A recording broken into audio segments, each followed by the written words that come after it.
Comment s'assure-t-on de la qualité de l'eau distribuée? Une eau potable est une eau qui ne doit pas porter atteinte à la santé humaine à court ou long terme. Elle doit aussi être agréable à boire. La directive européenne sur les eaux destinées à la consommation humaine, transposée en 2001 dans le Code de la santé publique, article R 1321-1 à 1321-66, fixe les exigences à respecter, les teneurs maximales de nombreux composés et les mesures de contrôle qui doivent être réalisées. Des contrôles sont réalisés par les producteurs d'eau potable. C'est l'autocontrôle.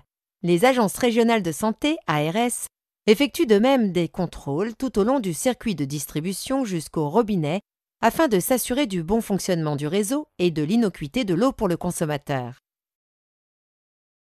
On distingue les limites de qualité pour les paramètres qui présentent un risque pour la santé et les risques de qualité pour les substances qui peuvent être à l'origine d'un inconfort ou être des indicateurs d'un dysfonctionnement des installations de traitement, mais dont le dépassement ne présente pas de risque sanitaire.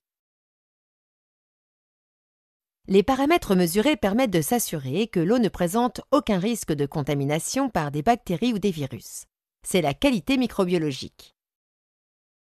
Les contrôles permettent de garantir que les teneurs en composés chimiques indésirables ou toxiques, comme les métaux lourds, les pesticides ou les hydrocarbures, ne présentent pas de danger pour le consommateur. Les normes sont fixées en considérant l'exposition des consommateurs durant toute leur vie aux contaminants présents dans l'eau potable, mais aussi dans les autres sources d'exposition et en prenant un facteur de sécurité. Enfin, l'eau du robinet ne doit pas avoir un aspect, un goût ou une odeur désagréable. C'est la qualité organoleptique.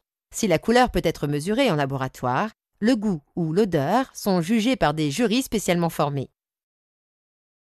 En cas de dépassement d'une limite de qualité, la personne responsable de la production et de la distribution doit en informer immédiatement le maire et l'ARS et mener une enquête sur les causes du dépassement. Il doit prendre les mesures nécessaires au rétablissement de la qualité. En cas de risque pour la santé, l'exploitant diffuse des recommandations à l'usage de la population.